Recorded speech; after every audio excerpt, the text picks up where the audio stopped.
South Point is also proud to provide a variety of relaxing amenities for the guests who want to be pampered. Soak up the sun and let your stress melt away in our lagoon-style paradise swimming pool. A relaxing getaway where you can bask in the desert sun and enjoy seasonal food and bar service.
All righty, it is time for the Kentucky Derby Special Show. The Kentucky Derby Race Day Las Vegas Special Show brought to you by the South Point Hotel Casino Complex, right here from the South Point Studios on the YouTube streaming network, and of course at the South Point right on Las Vegas Boulevard in your gaming capital. Can't wait to get started. We got a lot of handicappers here, and we have a giveaway contest for you. We're going to get to that in just a moment, but just want to remind you that we have several handicappers, all our in-house handicappers, all the handicappers that are on the race day shows every day, plus Chris Andrews, the sports director here at the South Point, Vinny Miliolo, who is the line maker here at the South Point. We even have Alex White. She's going to give us a lady's perspective on the Kentucky Derby. And I can tell you that all three of them love to play horses as well, so we're going to have a lot of fun. With me here on set right now, Jon Lindo and Jonathan Hardoon are handicappers each and every morning on the race day show. Happy Derby, boys. Same to you, Ralph. Same to you, Ralph. Oh, you got your 151 cap on. There love you go. it, love it, love it. Okay. First of all, I want to talk a little bit about a lot of the activities that are going to go on here at the South Point. This is the first one on the network here. But we're also going to have a seminar on Friday night. You guys are going to be back with me. We're going to go over every horse in the Kentucky Derby, plus some of the races on a big Derby card, okay? Right. And that's going to happen there. And that'll happen at 6 o'clock in the Grand View Lounge, adjacent to the race book, here at the South Point. The lounge is a perfect place to do it, with being on stage, you know, and all that stuff, because it's an actual lounge where entertainment is at in the evenings. And then, of course, if we have a chance, we'll get a question and answer session after that. So for today's show, I don't want you to give me your Derby picks yet. We're going to wait until the seminar on Friday night. We will go over the Derby, get some thoughts about you guys. Just you two guys, though. All the other handicappers, I'm going to put them on the spot to get their Derby picks, okay? But you guys, we got to wait till Friday night. And then, of course, on Saturday, the big party, the Kentucky Derby party at the exhibit hall, which is huge. It's a big exhibit hall, big theater screen TVs, all that good stuff. Doors open at 9 o'clock, big banquet table. So bring your friends and come on down. We're going to have a big Derby party that includes a hat contest, food and beverage discounts, etc. It's going to be a great time, but it's all culminating with the Kentucky Derby. So we're going to get started on this show right away. Before we get started, I want to give you some rules about the giveaway we're going to have. We're going to give away 5 dinner, breakfast, or lunch for 2, no matter what you want. It's a comp for any one of those 3 meals at the buffet here at the South Point. And this buffet is really one of the last big, great buffets, too. I mean, I went there one evening and had, prime rib out of that place. So it's going to be great. And what we're going to do is we're going to ask questions, and this is only for the people who are on the chat box, okay? So if you're watching us now on YouTube and you haven't already subscribed, get to the chat box, subscribe. It's free, and you can start chatting away. But as we go through the show, I'm going to ask a question that you can only answer through the chat box. And the first one that answers that on the chat box will get the comp for 2. Okay, that's how it's going to work. And you can see the rules on the set right now. 1 winner per question, 5 total questions, max 1 comp per individual. So if you're really smart and you want to try to win all 5 of them, ain't going to work.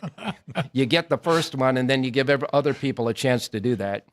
And that comp is good through the last day, May 30th, here at the South Point. All you have to do is present a valid ID to receive the comp from Steve Johnson, who's in the racebook director. Okay, so that's that. And we need the winner we need the winner to get your email, etc., so we can get that started, okay? So that's it. That's the rules of the contest. All right, now we get started, gentlemen. We're talking about the Derby. First of all, take a look at some of the things that's happened in the Kentucky Derby. The most Kentucky Derby wins by a jockey. That'll be the first question coming up.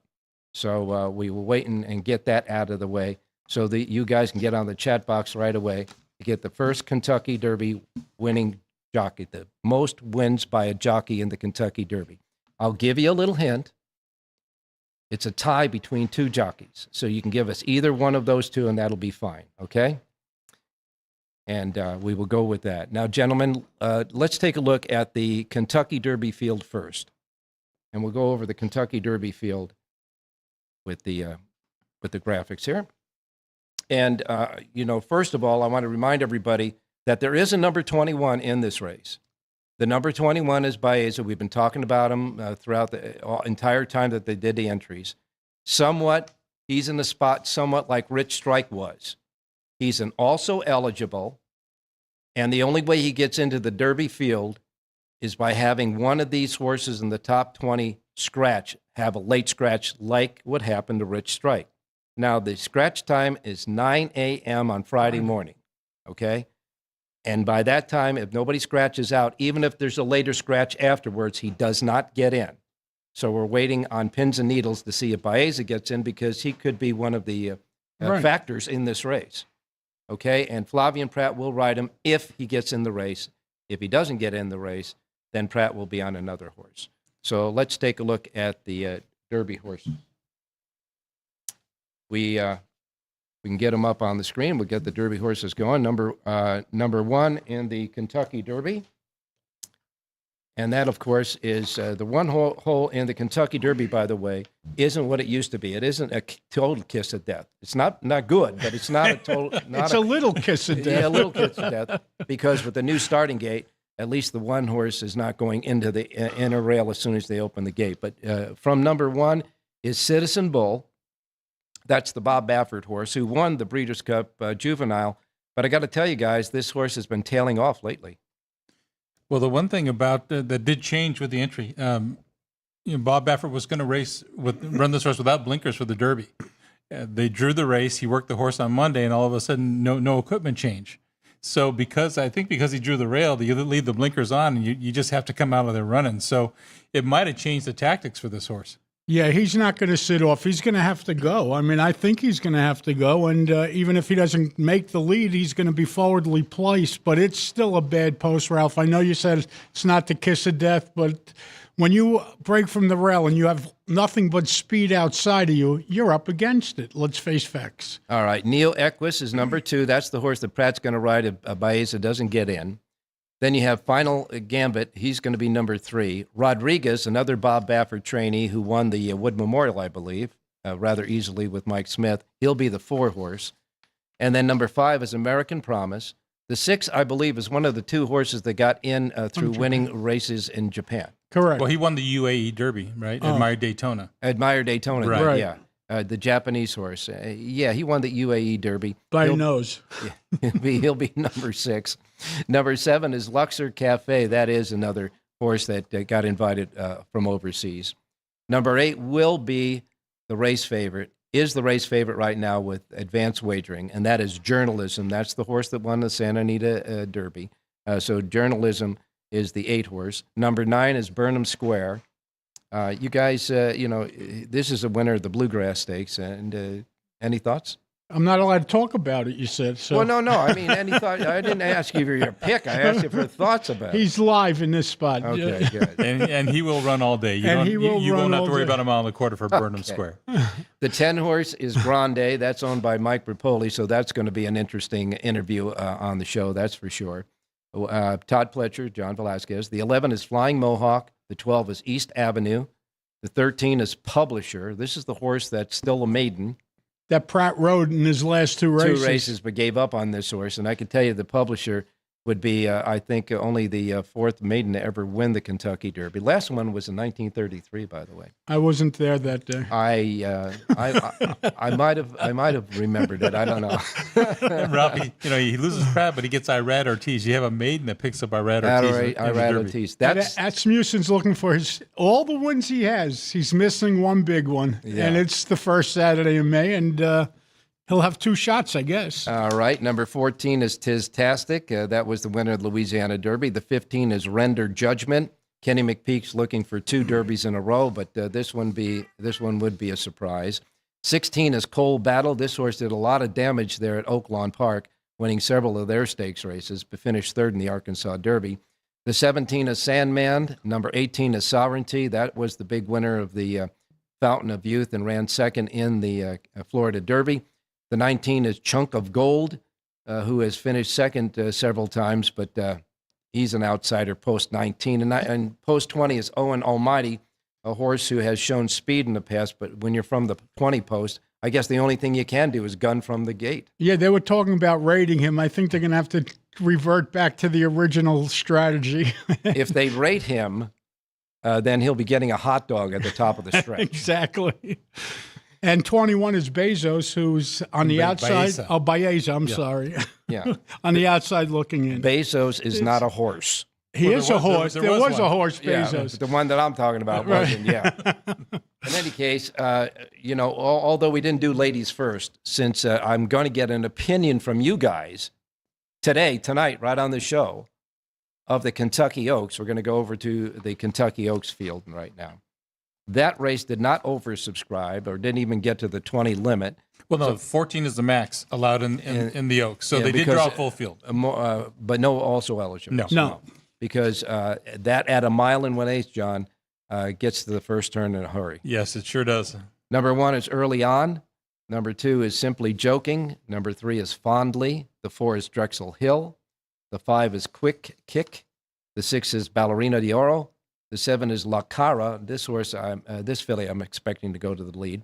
The 8 is 5G. The 9 is Tenma. This is Bob Baffert's horse from Southern California. The 10 is Take Charge Milady. The 11 is going to be the big favorite in this race, the undefeated Good Cheer, trained by Brad Cox. The 12 is Anna's Promise. The 13, Bless the Broken. And the 14 is Quickside.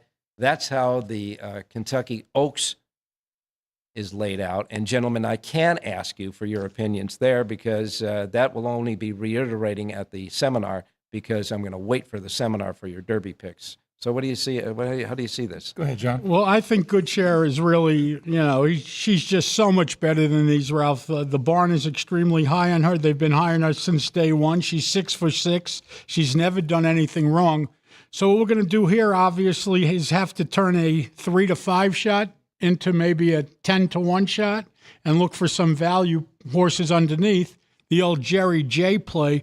And I like a big price horse in here, Ralph. Number 12, Anna's Promise. Carlos David made a heck of a claim 2 starts back in both races since joining the Carlos David barn. This has been a completely different horse. I think she's going to outrun her odds. The way I'm playing the races, I'm playing an 11-12 exacta. Then I'm going to make a try, 11 all 12, and hope to get something crazy in between. All right. We do have a winner of the first question. Amy Walker. Amy Walker got the correct answer, and that was, if we'll put it on the board, we have the most Kentucky Derby wins by a jockey was a tie between Eddie Arcaro, who was the key rider for all the Calumet winners there at Churchill, and Bill Hartack, who won one of his Kentucky Derbies when the great Bill Shoemaker misjudged the finish line in the Kentucky Derby on Gallant Man. So if he could do it, anybody who could complain to Luann Machado? Yeah, that's right. Well, Machado didn't do it in the Derby, though. No. And so, and they have their winners there. Of course, the Northern Dancer was the horse that benefited of Gallant Man standing up, or Shoemaker standing up too soon. Okay, that was the first one. Now, as we're going to go to our first break, and when we come back, we're going to have our handicappers here at the South Point. I have to make an Oaks play. Yeah. You didn't? His Oaks play off. Okay, go ahead. Looking from a race shape standpoint, Ralph. They ought to come here and get the Lindo report, though, It'll be there. It'll be there in the shop. Just trying to get the Lindo report out there. There are 12 other races that they could have the Lindo report for. But there's a ton of speed in the Oaks. Simply Joking, Fondly, LaCara, 5G. Anna's Promise has some speed too, and then Quiet Side probably has to go from post 14. So it's going to be really contested. It really sets up for good cheer. And she's been the best filly all year, hasn't had a problem. I'm with John that you have to try and make chicken soup out of chicken feathers here. I think good cheer is going to win. I'll single her in the rolling bets, but I'm going to try and slam dunk an exact. I'm going to go to the California horse Tenma, Bob Baffert for second. She's been beating up on a lot of really weak fillies in California, but she hates the Santa Anita main track, and she's winning anyways. She ran better at Del Mar over a very firm dirt course. Yeah. You have that kind of dirt course at a Churchill Downs. The pace is right for her. She'll run all day. And at 12-1 on the morning line, she's got a chance in here, I think, to kind of sneak under the radar. So I'll just make this an 11-9 exact. I'll play a little bit 9-11 back because what's the story of Bob Baffert after a 3-year ban wins the Kentucky Oaks on Friday? Yeah. So. And might want to try what Kenny McPeak did last year and win the Derby and the Oaks in the same year. I think I'll play a Baffert Oaks Derby That's double. a double. I might want to keep that ticket if we win. Remember, folks, they're going to have Kentucky Oaks Day to Kentucky Derby Day. A lot of those they got those 9 plays. million of those bets. Yeah. They'll have a double going to it too, so that's a good thing there. Yeah. All right, you guys done now? Yes, sir. Finished. Chicken feathers. Out of chicken soup. Or Okay. chicken. Chicken soup out of chicken feathers. I hope. Right. Yeah. Well, if it's chicken soup out of chicken feathers, It goes the other way You're in big sometimes. trouble. No, you are. You guys are. Then we can answer the next trivia question Yeah. and get a buffet. That's right. In any case, we're going to take our first break. When we come back, we've got Chris Andrews, Vinny Miliolo with us, and Dwayne Carlucci as well. These guys are horse players. I know they're sports guys here in town, but they love horses, and they're going to give us their insight as well. So don't go away. We'll be right back.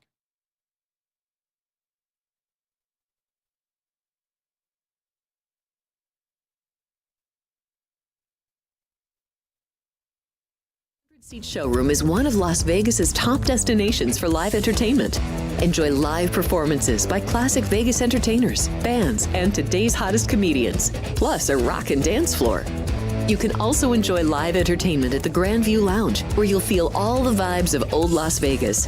Enjoy the music, and if you love to laugh, don't miss The Dirty at 12:30, our very own free comedy show, every Friday night at 12:30 a.m. in the Grandview Lounge. The Dirty is 100% free, so arrive early. Go to southpointcasino.com or call the box office at 77136 for today's performances at the showroom and the Grandview Lounge. When you're ready for your favorite cocktail, stop in and unwind at one of our 7 specialty lounges. There's a bar around every corner, because you're in Vegas, baby. We have 11 amazing restaurants featuring a wide variety for every price range and appetite.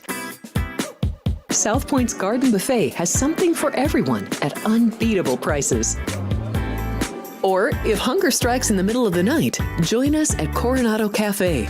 The American menu offers breakfast, lunch, or dinner 24 hours a day, plus a Chinese kitchen for authentic Chinese dishes from 11 a.m. to 11 p.m. From steak and eggs to wonton soup, it's fast and friendly service 24/7. When you need a quick pick-me-up, you can find it at our state-of-the-art Starbucks just inside the main South Point entrance. Order ahead with the Starbucks app for easy mobile order pickups. Or enjoy your favorites in the relaxing dining area anytime, day or night. If you love Mexican food, Baja Miguel's has all of your south of the border favorites. There are dozens of classics to choose from, like fajitas, ceviche, chimichangas, tacos, and more. And for spirit lovers, Baja's colorful non-smoking tequila bar is right outside.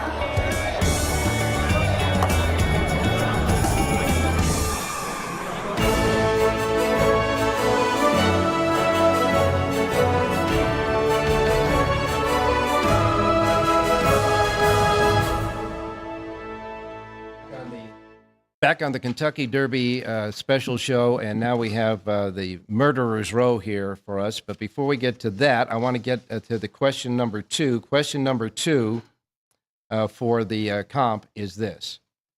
Most mounts by a jockey. Now, this is not most wins. This is most mounts by a jockey in the Kentucky Derby. And the first one to answer that, you'll get your comp, and we'll be off to the races with there.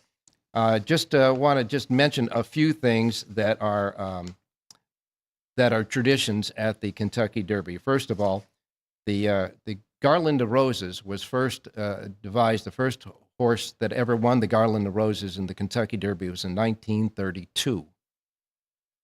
The Kentucky Derby trophy is solid gold. It is a solid gold trophy, and that started in 1924.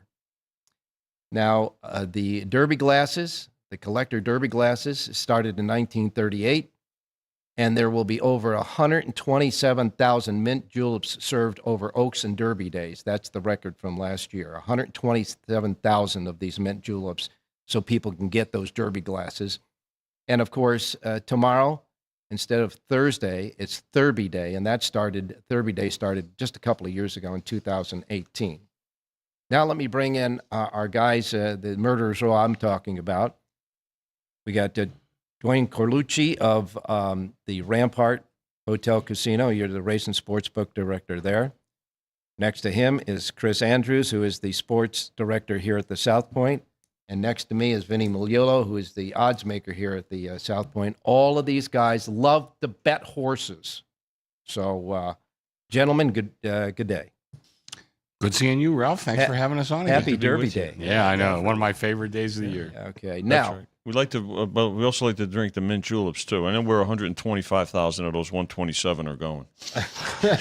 Well, I went to the Derby with Roxy one year. I drank 14. And that's God's honest truth. 14? 14. The glasses didn't make it back though. They're in the parking lot I wonder somewhere. why. I know where the important part went. Yeah. All I can say is, boy, it's made with mint, obviously, and it's tasted so sweet when I had it. Yeah, well, but after 13, that 14th goes down pretty easy. But the bourbon was great. Bourbon's That's right. okay. Woodford bourbon was great. Medicinal purposes. Yes. Yeah. Yes. Sugar water and bourbon. All right, gents. A quick thought about your thoughts about this year's Derby before we get into the picks. More wide open than usual? Yeah, we were talking earlier. It seems like almost every year we always say, geez, what a weak field. Somebody's going to win this running like 206 or something like that.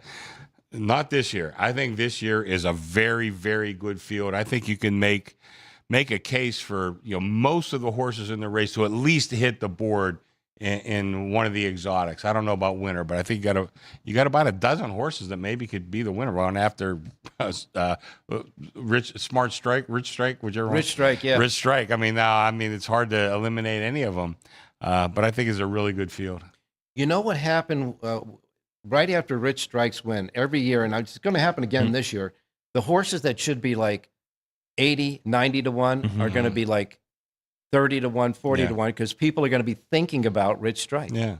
Well, that means journalism might be more than 3 to 1. Yes. I'm thinking in myself that journalism, I think he's going to be 3 to 1 to 7 to 2 as the favorite. Yeah, I think you're right. I agree. Yeah, definitely.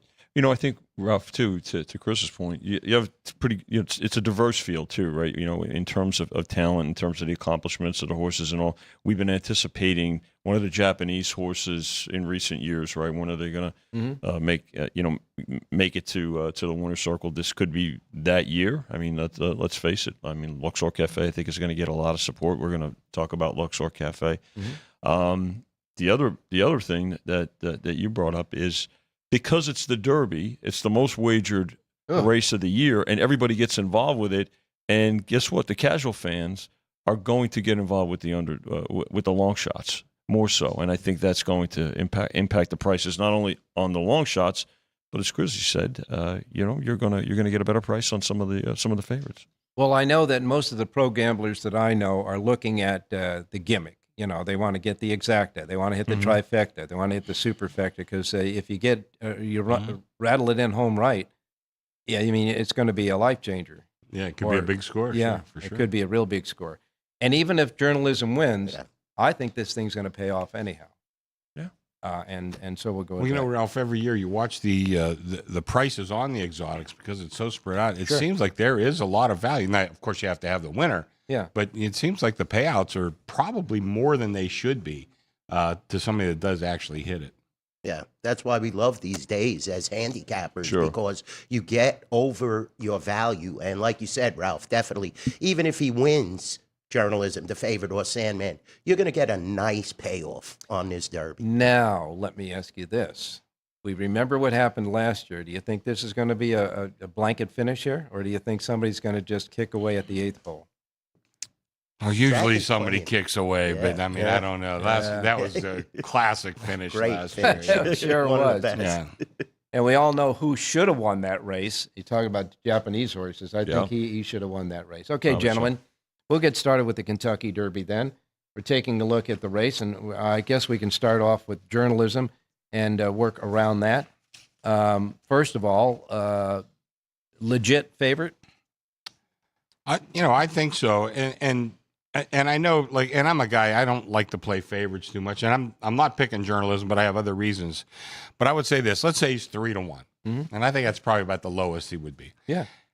If you're betting baseball and you pick a 3-1 dog, betting against the Dodgers or the Yankees, whatever, and they win, you're considered the sharpest bettor that's ever lived. Oh, yeah. But you bet a 3-1 horse, now all of a sudden you're a dead square. I'm sorry. It's all money either way. Yeah. Now, if you like journalism and you're going to take 3-1, if he wins, God bless you. But I think there is value in that. If you like that horse, I'm going to like somebody else in this race. But, the only knock I have on journalism is he's mostly run against 5-horse fields.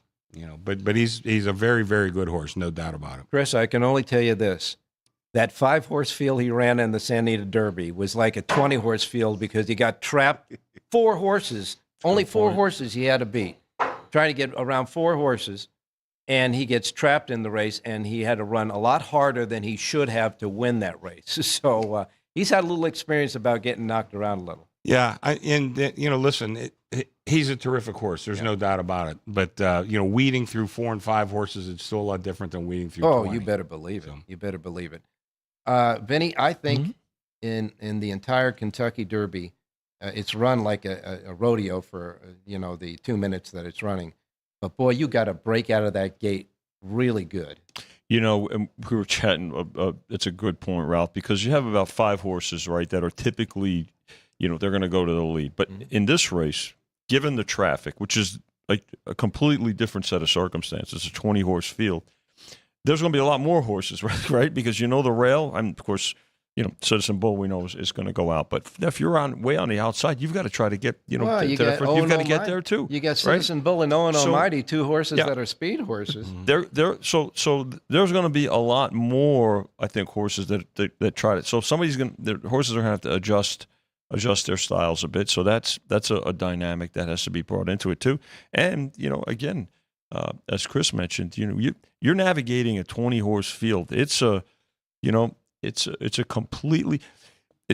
Calvin Worrell maybe did it better than just about anybody when he had when he won those derbies in a row, and but that was not everybody can do that, especially with 20 horses.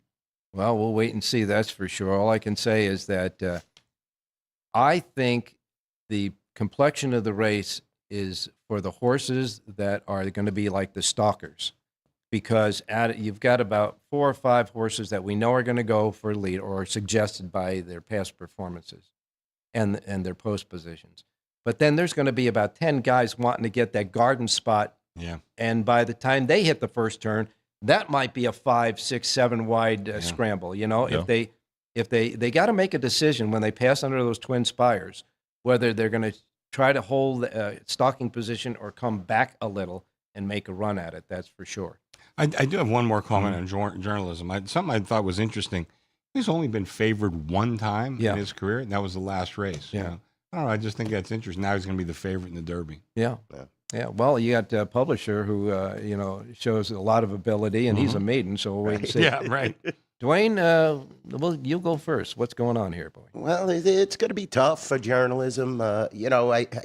Rispoli doesn't have experience in these big dirt races. He's more of a turf guy, synonymous with turf. But, McCarthy has trained the horse impeccably. He's really working out well. He's full of himself.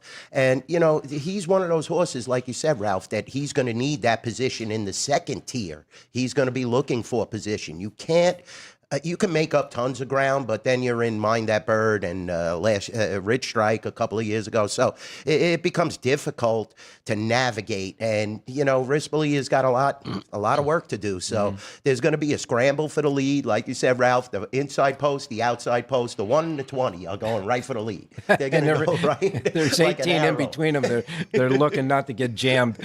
Exactly, definitely. And this is going to be a great running of the Roses. I think it's wide open, and you're going to see 3 to 4 to 1 on the favorite, and it's going to be just a great run. Sovereignty, he's going to have to, look for position as well. And like we said, Sandman, he's added a dreaded 17 hole, and he's taking a ton of money in the early wagering. He is the second choice right now, from what I've noticed. So, he's also another horse that's training fabulously and a beautiful coat. He's got a beautiful stride. Tough race. Okay, you're a politician now. You didn't give me the horse that you like. Well, I have a seminar too, Ralph. But, I'll tell you the truth. I think journalism is going to be tough. I like Baez coming out of that race. And, I was hoping he would draw in. It's looking like he won't. We have to check the track conditions too. It may rain, but I think journalism is the horse to beat. I like some of the speed horses. I like East Avenue. I think he could definitely carry that speed. The track, the dirt track specifically, these last 2 days, if you were either first or second, you finished first or second. So keep that in mind. And Irad on the maiden definitely has a chance. Publisher could do it. I will tell everybody this right now. You went to school on that because you were on the early show today. You gave a horse in the first race at Churchill, and he stalked a speed horse that got out there in second, and he nailed him and just went on with it. So that particular handicapping observation that you had worked out a lot today at Churchill Downs. Now, the weather forecast says that it's going to probably be an off track or at least a rainy day for the Kentucky Oaks, but that front, at least from the National Weather Service, says it's going to move through, and by Kentucky Derby morning, there's a very slight chance that there'll be any of the rain left. And we all know that Churchill Downs, that racetrack can dry within an hour. So we're hoping for, clearing skies and a fast track for the Kentucky Derby. All right. And by the way, go ahead and give a quick plug to your seminar. Oh, yeah, definitely. Friday evening, 6 p.m., myself, Bob Ike, Jay Privman. He's attended how many derbies in a row up until last year when he retired. Right. Now he's joined the team with myself and Bob, 6 p.m., Cascade Lounge, free to all. We'll also be on there'll be a link on the Rampart Casino website, so you can watch it on YouTube if you can't attend. All right, you got it. All right, before I get to my man to my right here, which is going to, he and I both, if you remember last year, Vinny, you and I were the only two that picked Torpedo Anna to win the Oaks. I didn't want to bring it up. Okay. But why not? Chris? Well, when you said you're hoping for a dry track, Ralph, the only thing I would say, speak for yourself. You're looking for the mutter, huh? Well, Vinny pointed this out to me. So my good friend at the end of the counter, he pointed this out. Luxor Cafe, if you look on the off tracks, wet, now they grade them a little differently in Japan. These one was considered muddy, which he finished second by a neck. And then the other tracks, 3 other tracks were listed as good, but they still counted that as an off track. And he won all those. So Luxor Cafe is my horse. A couple notes about him. I looked at the final eighth of a mile in all these horses. He had the second best final eighth. So I think that was another tip-off. He, of course, is a son of American Pharaoh, Triple Crown winner, so we know he can get the distance. I also looked, he's a full brother to Cafe Pharaoh, who won 2 grade 1s in Japan, won, I don't know how many million yen. I don't know what that translates to in dollars. But he did win 2 grade 1s. He's a full brother to him. He's also a half to Regal Glory, who won 2.6 million over here in America. So he is, besides being a son of American Pharaoh, he is regally bred on the bottom side too. I think getting the distance should not be any kind of a problem. I think these Japanese horses, we saw them, last year, Forever Young, a terrific horse. We've seen them growing over the last maybe 20 years, ever since they bought Sunday Silence. That was it. That was the cornerstone. He's been the foundation sire. I mean, next to Northern Dancer, I think he's the greatest foundation sire in the last half century. Anyway, I like him. He's faced some big fields. He exploded in that last race. He looks like he's in good shape. I wanted to see how he traveled. It looked like he traveled well. Did you? Which one of you said that he's getting a lot of action early? He is, and Sandman is as well. They both are. Yes.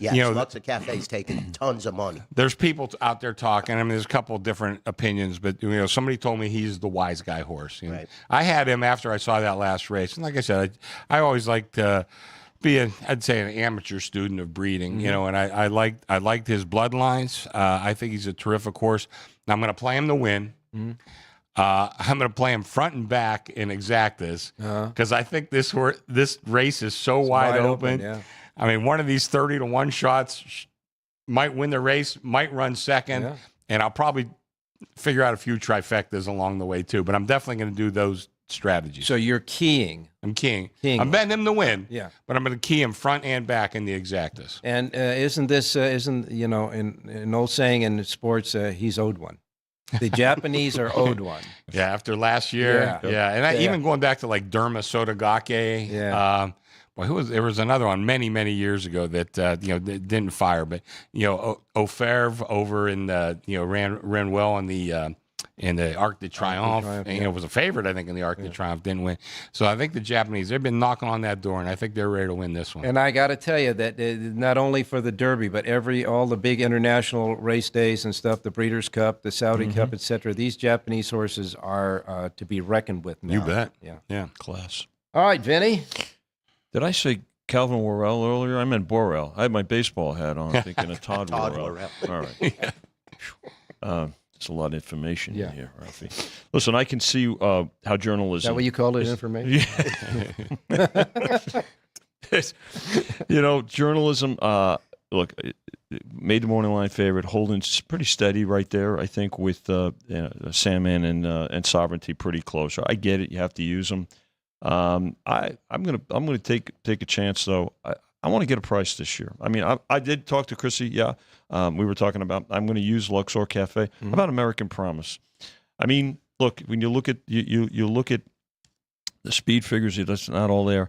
There's a guy named Dwayne Lucas though that's pretty familiar with this race, and you know what? He's surprised people in the past. Look at this horse, has the most starts of any horse in the race as well, which I think is a bit of a factor.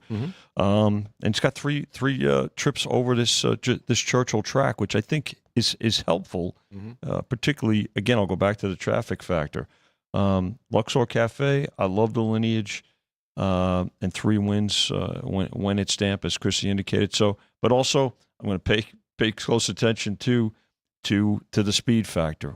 I think that yes, Friday probably wet. Saturday morning probably wet. They do a terrific job, Ralph, as you pointed out. So if they seal the track there at Churchill and it'll dry out.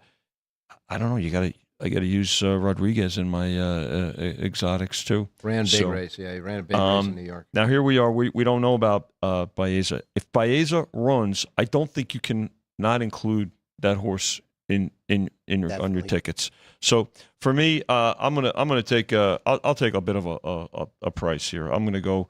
I'll take Luxor Cafe and American Promise, and then utilize Journalism Sandman and Rodriguez in my exotics. Yeah, I want to remind everybody here, if in fact Baeza gets in the race, and let's say the horse, and I'm just using an arbitrary number, number 6 got scratched. He doesn't take the 6th post. No. Everybody moves in from there. Good point. He will be on the outside post anyhow. So if he gets in, he's going to have the outside post.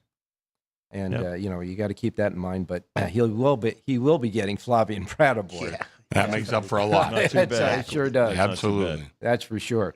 Well, gents, before I let you go, I just want to go around the table real quick and ask your favorite Derby memory. Oh, so many, but definitely one of my favorites was Sea Hero back in the day.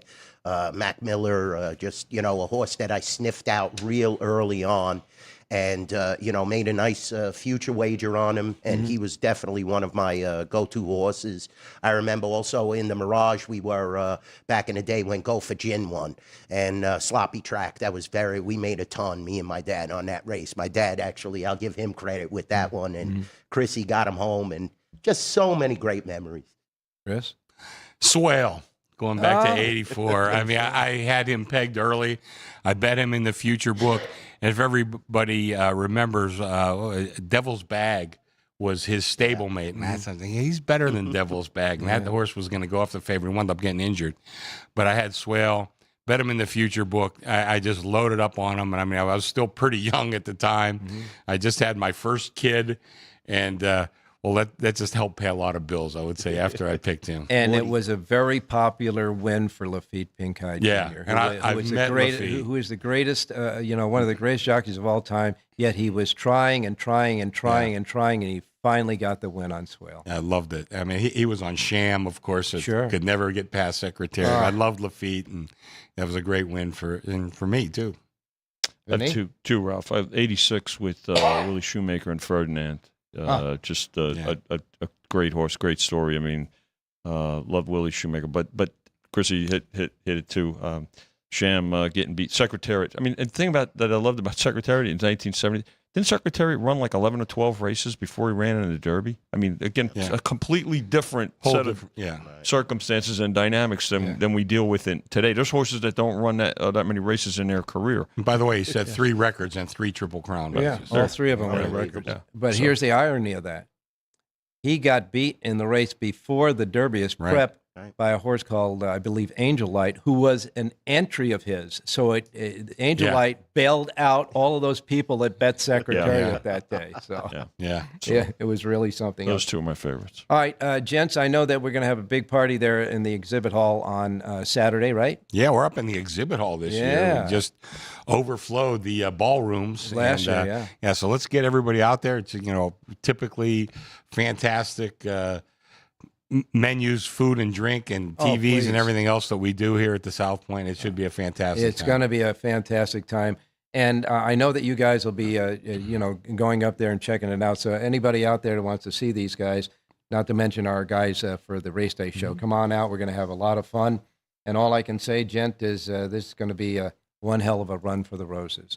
Yeah. But, on this staff, we have all the guys now on the staff, but we do have a gal who does sports by the book, Alex White, and she's a darn good handicapper. Yes, she is. And she gave us a little bit of her time earlier today, and we got her taped thoughts about the Kentucky Derby, and we're going to play it right now.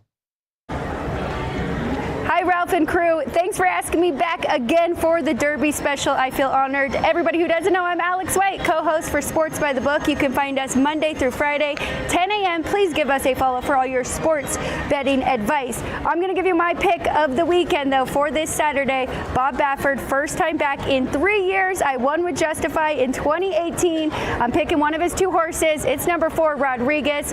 Feeling good coming into this race. He won the Wood Memorial, ran a 101 Buyer. and he had Mike Smith as his jockey. Most mounts out of any jockey in the Derby, so he's experienced. I like all of those factors. Now, journalism is the best horse in this race. 108 buyer, 102 buyer coming into this. I'm going to do a little reverse exacta with those two. Number 4, number 8. Let's see if we can cash some tickets. Ralph, thank you again. I'll see you at the ticket counter. All right, we're going to do back on the race day special show, and I got to tell you, we got a winner of the question number 2. Honestly, this is how they came across on the chat box. Wheezing Coffin. The name is Wheezing Coffin. So Wheezing Coffin won that. And now we got question number 3. Question number 3 is the most wins by a trainer. The most Kentucky Derby wins by a trainer. And again, I'll give you a little hint. It's a tie between 2 trainers. That's the next one up. And we'll be right back. Don't go away.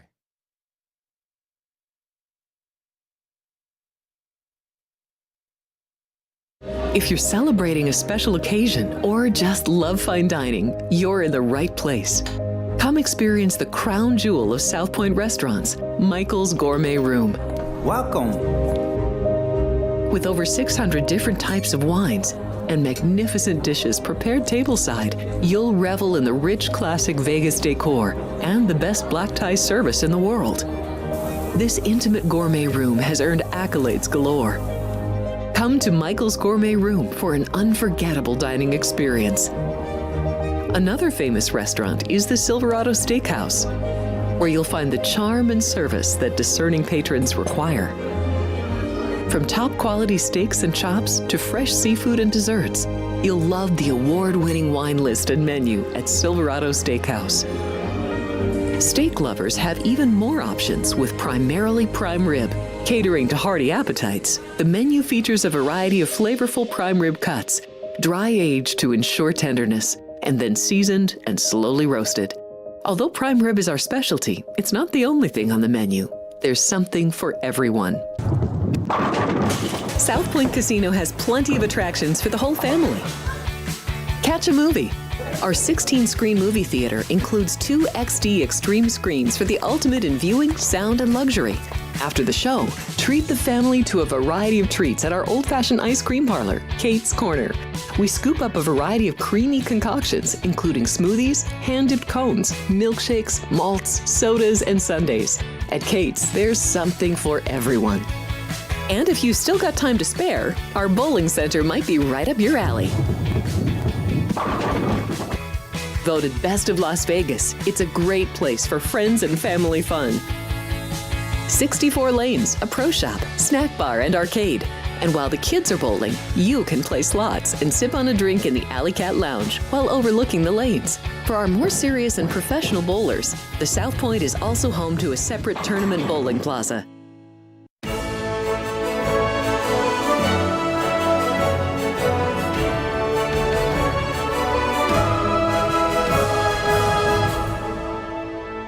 All right, back on the race day of Las Vegas, Kentucky Derby special show.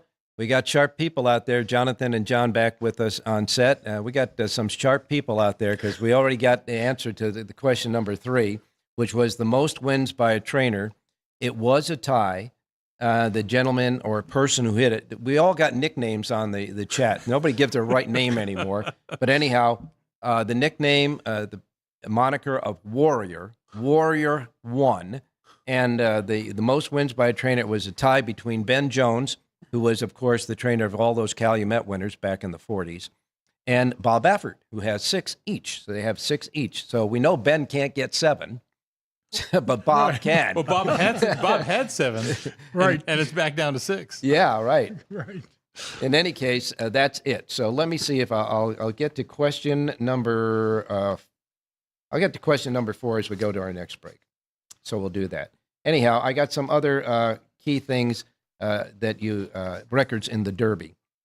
The highest priced winner in the Derby was Donerail back in 1913. He paid $184.90 back then. Of course, Rich Strike was the one that was I think the highest priced pari-mutuel winner. in 2022 with $163.90. The highest dollar superfecta payoff. The highest dollar super. Well, I tell you what. Let's go to the. We'll get the highest. We'll get the lowest winner now. The lowest priced winner. There was a tie in that as well. Lowest priced winner, Count Fleet in 1943 and Citation in 1948, paid $2.80. Can you imagine a horse winning the Derby and just paying $2.80? And then we'll go to the highest priced superfecta and the lowest priced superfecta now. The highest priced superfecta for $1 paid $864,253.50.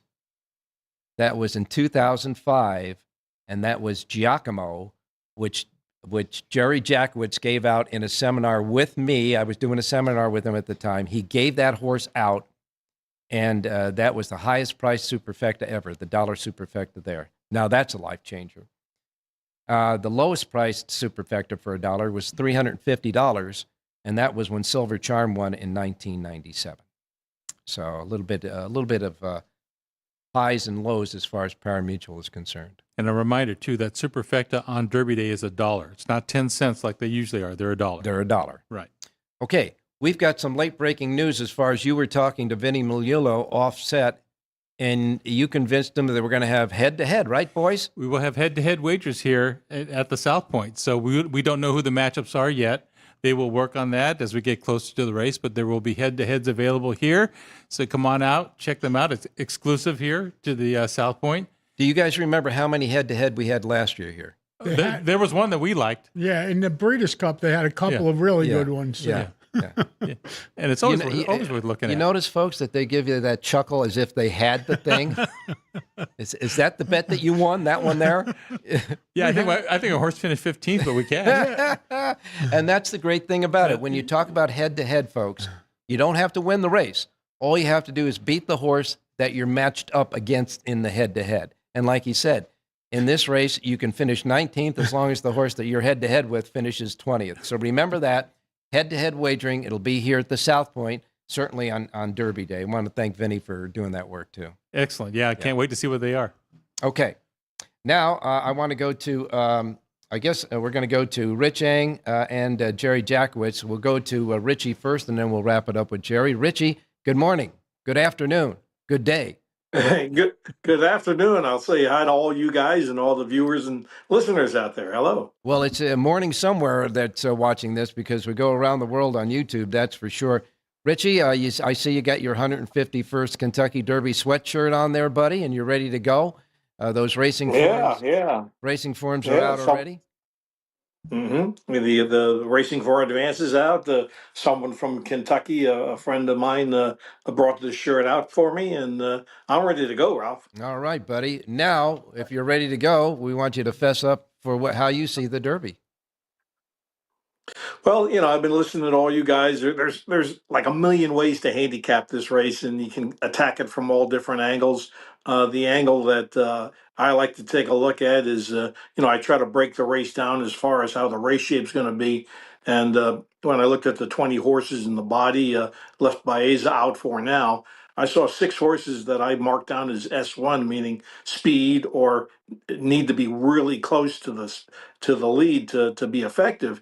And to me, that would almost guarantee, even if all 6 don't go, even if 2 or 3 of them go, that the pace should be really honest, Ralph. So with that being the case, I kind of look for horses who might be able to sit a trip and come from the back. And, plus, like all of you, I did video work of all the prep races. Mm-hmm. I'll tell you who really impressed me the most from my video work is the horse that won the Turfway Park race, the Jeff Ruby Stakes, Final Gambit. He made a move on the tap of the surface that you don't typically see. He was last at the middle of the far turn, and he circled the entire field and drew off going away. And it's a powerful, powerful move. Of course, the key question, he's never run on the an organic dirt track, so that's a big question. But he's got great pedigree. He's a homebred for Juddmonte, so he's not some some cheap pedigree stock. He's homebred for Juddmonte Farm. So Brad Cox, 30 to 1's the square price. Rich, you got to say that although the horse has not raced on the main track, as soon as the Jeff Ruby was over, they got that horse out to Churchill Downs. He's had 4 workouts on the Churchill Downs racetrack, and they're all, solid workouts, that's for sure. And so we'll wait and see. And remember that, was it Animal Kingdom won on the synthetic at Turfway and then came and won the Kentucky Derby. So it has been done before. Yeah, also Rich Strike comes out of there, and even Two Phils, who ran second, they all come out of Turfway's race. All right, so you're going to stand in that batter's box, rousing up that bat, and hit it out of the park with Final Gambit. Yeah, and my second choice, I heard a couple of the handicappers mention him and like him, but I think the Japanese horse, Luxor Cafe, is also extremely live at a square price. Last year, my top choice was Forever Young, and the 2 noses and the bumping in the stretch really cost me a lot of money, Ralph. I really needed Forever Young to get up. That would have been a nice score for me, but the Japanese are coming, as you people were talking about on the show. The Japanese are coming, and Luxor Cafe, he should be able to run a really good race too. I should have asked. Well, I mean, the guys here before mentioned it, but I should have asked if you guys. Let's say somebody scratches out of this Derby between now and scratch time, and Baeza gets in. We know it's going to be from the outside, but he would have been one of the contenders on the day they drew if he got in. If he gets in, are you going to use him as well? I'm going to have to go back and take a second look. I did not spend time handicapping him. I will if he draws in, that's for sure.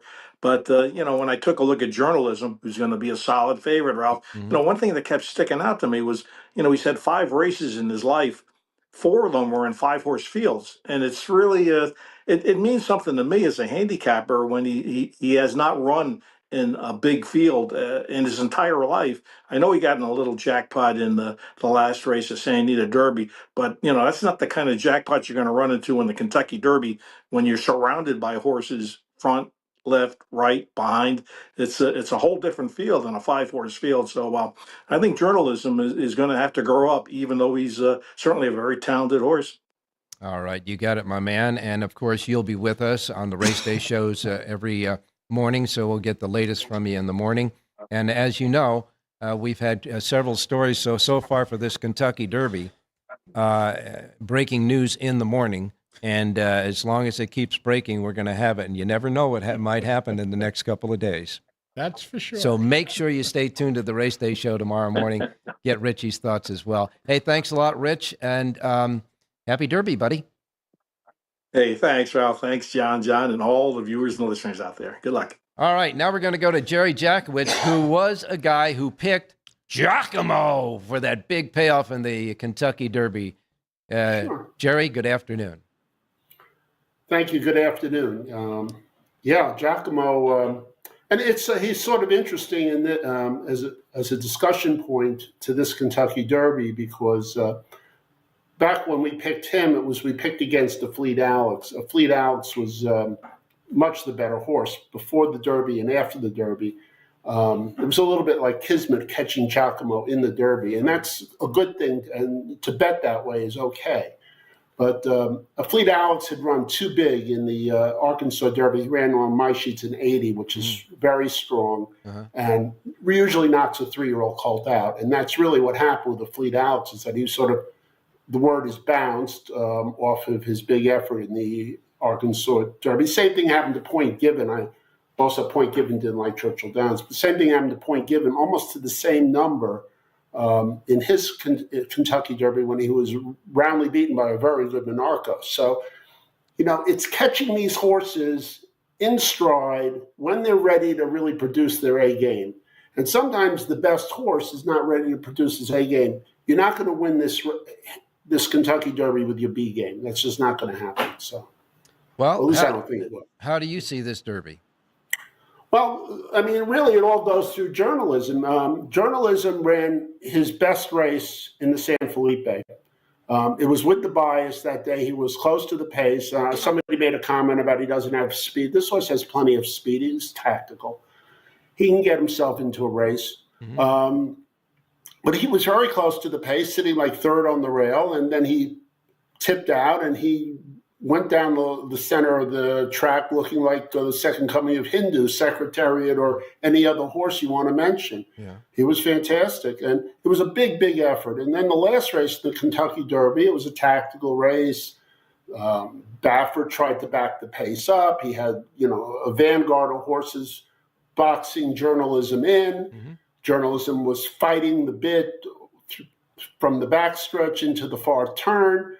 Got his head turned sideways, got stopped cold, swung out. All sorts of things happened for him and then he came and he won the race. But the time of the race was not a very good time. It was a slow time, so he gets a slow figure. Mm-hmm. So the question as a handicapper that I have is, he ran the fastest race in the San Felipe. If he improves from there, he's going to go to like a 78.5 to an 80, somewhere in that range. That would be normal. And I expect that would be what we want if the race that subsequently happened in the Derby wasn't too harsh on him. Mm-hmm. And that's a hard thing to know because the speed figure wasn't a big deal. He could run that. The speed figure he ran in the Santa Anita Derby is something he would do in a workout, but he didn't do it like a workout. He did it fighting the bit, fighting the jockey, trying to get out of a hole. So I don't know if this horse ran too hard in a slow race is what happened. It's very hard to know, and that's the difficult thing we have with journalism. And that's why I have odds on him of about 5-2, 3-1. Otherwise, I would have him at 8-5, and if he runs his race, just figure it's over. But all right, let me ask you this then. Better horse. Okay, so far he's a far better horse than everybody in the race. All right, let me ask you this, because I know that you say time and time again that the workouts in the morning don't mean that much really. But now, as a result of what you just said, and not knowing how much it might have taken out of him, he went to Churchill Downs and he had, he's there at the track and he's looking great on the racetrack. He had a good workout after the Santa Anita Derby at Santa Anita. Would a workout in the morning, at least one that is normal for him instead of slower for him, et cetera, give you any indication of that question mark that you have? Yeah, I'd just like to see, of course, I want to see him work out. Mm-hmm. And of course, you'd like it to be a nice workout without him, working too hard and feel like he's, into the bit and wanting to run a little bit. But, do I have time to tell you a quick little story? Well, you always do. Okay. So, and John will know this story. Hardoon will know this story, so it's okay. Two quick words you said here. Quick and a little story, so go ahead. I'll be quick, yeah. Okay, go ahead. Billy Mott had a horse named Honorarium. One summer afternoon, I went out to the track to bet him. This horse was so hard to hold, they had to have two walkers holding this horse by the bit in the walk ring. Uh-huh. And I heard any number of people, professional handicappers, say, "Oh, this horse can't be beat. He's unbelievable." And he looked like much the best as the favorite. Anyway, as at Belmont, he comes to the top of the stretch with a 5-length lead, stops cold 3/16 of a mile out, comes in fourth. What happened? The horse bounced. He was great until he got to the 3/16 pole. Then he had nothing left. Mm-hmm. You can't. The point is, no matter how good they look on the outside, you really are betting on what's left on the inside. And that's a hard thing to understand. And that's one of the reasons why long shots win races. And one of the reasons why Giacomo beat a Fleet Alex 20 years ago, or almost 20 years ago. All right. I want to thank you for sharing. I also want to make another comment about, and this goes to Richie's point. I thought this was going to be short, but I guess not. Didn't Rich Strike? Didn't he win after running at Turfway Park? Yes, he did. Richie did say that. I know you weren't. Running at Turfway Park is a positive, not a negative. Okay, good enough. Now, one more thing, and keep it short. But you are having a seminar tomorrow night. Yeah, I'll be noon, 12 o'clock at Boulder Station. Tomorrow. Thanks for mentioning it. Yeah. We'll be going about 2 hours.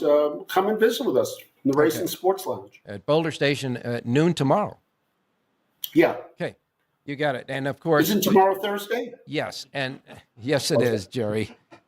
Okay, noon tomorrow. And I love Jerry because he's always good for comic relief on the show. But in any case, Jerry, you will be with us tomorrow morning, by the way, on the race. I certainly will. Okay, And, thanks a lot, Jerry. Appreciate that.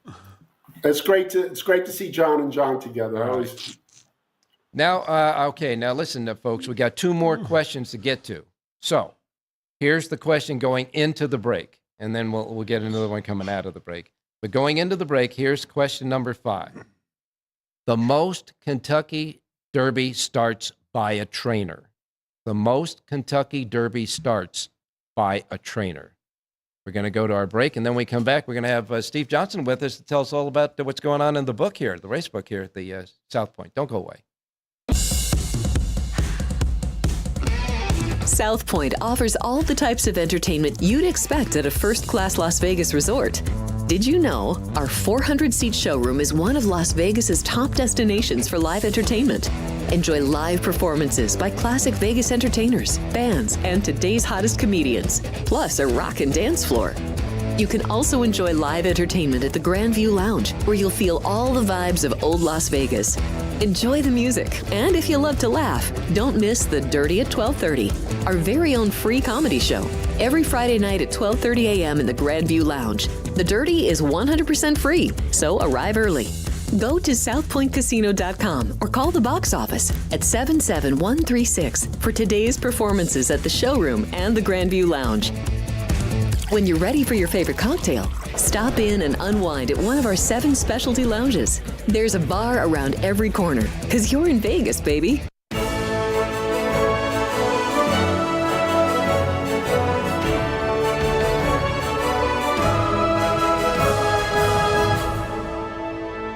Well, I hope you've been having as much fun as we have on set here, that's for sure. Just a few more little tidbits about the Kentucky Derby, and this is talking about now that, Jerry was talking about the wagering. The favorites since 1908. Now, these are, 1908 is when they started pari-mutuel wagering. So here are the favorites since 1908. Out of 117 derbies, 41 won, 23 ran second, and 12 ran third, a batting average of 35% winning favorites since they started pari-mutuel. The last favorite to win was, of course, Justify in 2018. The last wire-to-wire winner was Authentic in 2020, and he was the 23rd horse that won the Kentucky Derby wire-to-wire in its history. As far as the winning post positions, it's a winning post position. Number 5 has won 10 times in the Kentucky Derby for 10.5% average. And number 10 is a close second with 9 wins for a 10.2% average. And as far as the gambling is concerned, all source Derby handle. This is just for the Kentucky Derby, not Kentucky Derby Day, but just for the Derby, was last year when they bet $210.7 million on the Kentucky Derby. And I hope we can do a little damage on that here at the South Point tomorrow. And I have with me now, of course, Steve Johnson, who is the racebook director here. And Steve, you're putting together all this good stuff for us, right? We're trying to. Hopefully we'll get that part of that, about half of that $2 million. That's right. That's right. In any case, we're doing the party in the exhibit hall today, which is just as big, if not bigger, than the ballroom. Yeah, that's an important thing. Most people are used to it being in the ballroom. Just to let you know, it is in the exhibit hall this year, but the setup's going to be the same. Seating for about 800. We'll have 7 wagering stations, 4 kiosks, food and drink specials, including mint juleps. So doors open at 9 a.m. on Saturday. Okay. We got a winner of question number 4. We got a winner. Scott Williams. Scott Williams has won the most starts by a trainer. Todd Pletcher, 65 starts. Wow. Todd Pletcher, 65 starts. And he has 2 wins back in 2010 and 2017. So he's got 60. He just has 1 or 2 in this Derby. Yeah, 2, I think. Yeah, 2 in this Derby. Okay. Now, final question, folks. Final question. and it was tipped off by Jonathan Hardoon way at the beginning of the show, if you might remember or not. But this is the easy one for you. It should be. The most starts by a trainer without winning the Kentucky Derby. Most wins by a trainer without winning the Kentucky Derby. I'm sure we'll get a quick one on that since you blew it at the beginning of the show. Thanks a lot, Jonathan. All right, Steve, the doors are going to open at 9 o'clock in the exhibit hall, correct? That is correct. Now, the race book is going to be open early on Derby Day, too. Right? Yeah, we should be open probably, first post is 8 o'clock. We'll be open anywhere between 7:30, depending on how quickly we can get things going. But advanced wagering does begin tomorrow, so if you can't get in here, yeah. Here in the South Point in Las Vegas, they start the advanced wagering tomorrow. We already know they've been advanced wagering for a couple of days in the pari-mutuel pool in Kentucky at Churchill Downs. But you can advance wager on the entire card, right? Yes. On Saturday, on starting tomorrow. Starting tomorrow morning, yes, sir. Wow. Yep. So we got 2 days there. Yeah. But we want them here Exactly. because we're going to have a big party. We're going to have a hat contest. What about the hat contest? Yep, we are. Wasn't having, that fun last year? Yes, it's very well received. The hat contest will be held in the exhibit hall. Judging starts at 2 p.m. And I have to cheat here and look. Huh? We'll have cash prizes. They go to most elegant, best horse themed, best fascinator or fedora, and best overall. First place for each category gets $250.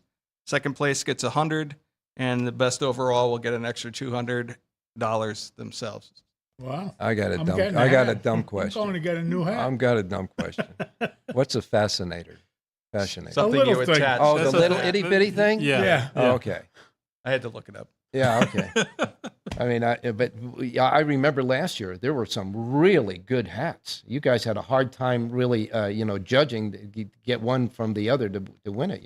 Yeah, it's always very well received. People love it. And food and beverage discounts again. Food and beverage, Prices. Yeah. yep, The specials yes. available to you. Also, another thing that's well received, we will have the photo booth again. So if you want to get pictures that was taken cool. with your hat, Fun, Yeah, that was That's cool. a so cool that'll thing. be available too. Yeah, it's in front of like a setting of the Kentucky Derby. Correct. And then you can take your, friends or whatever and the photo booth. Yeah, that's a home run. That was good last year. So you're going to have that back That again will be this year? back, yes, by Okay. popular demand. And, of course, betting windows, obviously, a lot of betting windows. But some people like to bet on kiosks. Going to have them up there, We will too? have 4 kiosks available upstairs also. All right. And Steve, you can bet on sports on those kiosks too, so you don't have to miss the NBA playoff Yeah, game. that we won't lock that out. So Okay, so you can play the sports on those if you too. want to get in on the, hopefully there won't be a game 7, but if the Knights are playing, there'll Right, be a game exactly. 7 on Saturday. Wow. Yes, that's for sure. They're cliffhangers. They are giving us cliffhangers on that. That's for sure. One last question. Vinny Maliolo said they're going to have head-to-head wagering on horses for the Kentucky Derby. Will that be available upstairs? Yes. So the head-to-head will be upstairs. Yep, they should be available. And you're going to have all the betting sheets and all that stuff that normally happens. Correct. Oh, we're gonna- There'll be 6 big screens. 2 of them will be split up with all the other major tracks. So if you like Santa Anita, Aqueduct, Gulfstream, those will all be races, available yeah, too. yeah. It's going to be a fun time, I know, guys. I always have a fun time up there. It's great. And where do you see the prices for your refreshments and your food?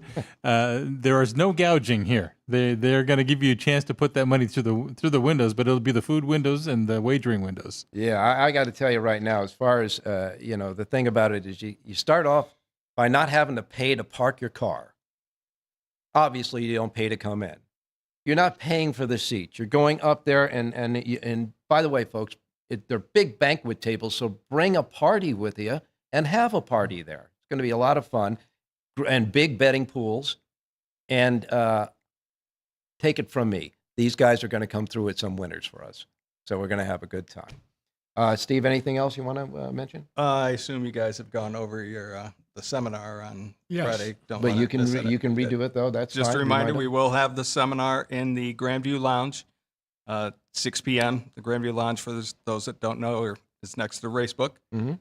If you can't make it, it will be available streaming online.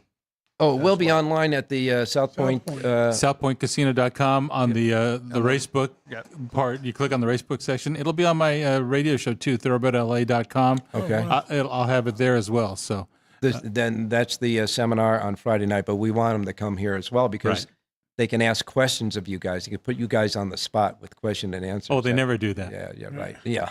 And then they can go ahead and get their bets in early. That's if correct. They If need. they want to get early bets in, because it's going to be an early day of racing beginning on Kentucky Derby Day, and there's a lot of great stakes races, a lot of good races overall on Kentucky Derby Day. It is our celebration of this great sport of kings, that's for sure. The most famous horse race in America, the Run for the Roses. And we have a winner of the final question, Ethan Nolan. Ethan Nolan. You know who it is. What did he win? He won the buffet ticket. Oh, so I can go with him then. 'Cause I gave him, right? Yeah, you get. Yeah, right. Yeah, you try that, pal. Ethan's better half is probably going to say something about that. But in any case, the answer to the question was Steve Asmussen. Steve Asmussen has had 26 starters in the Kentucky Derby without a winner. I want to remind everybody out there, Steve Asmussen is the winningest trainer of all time. And he hasn't, and he got it snapped away from him with Rich Strike a couple of years ago. So, and he's got that maiden in the race. Yes. Wouldn't it be something if he wins the Kentucky Derby with a maiden? Yeah. It's a possibility. Two people or two things that never won before. Yeah. He's got Tistastic in there as well. So Yes, and that's a solid He's got a horse. couple of bullets in there. Yes, he sure does. Steve, I want to thank you so much. You know, I want to remind everybody out there watching right now, we're in front of the cameras, but there's a lot of hard work behind it. This staff here at the South Point that did it, Ann and Sean, these guys did a great job, and we want to really thank them a lot for what they do. Steve does a fantastic job over at the book. It is a team effort. The team behind us makes us do these things rather easily for you.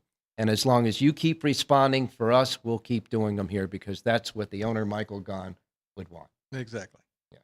So in any case, we're going to wrap it up by just acknowledging a few people out there, or certainly a few websites, et cetera, that we got a lot of our information from.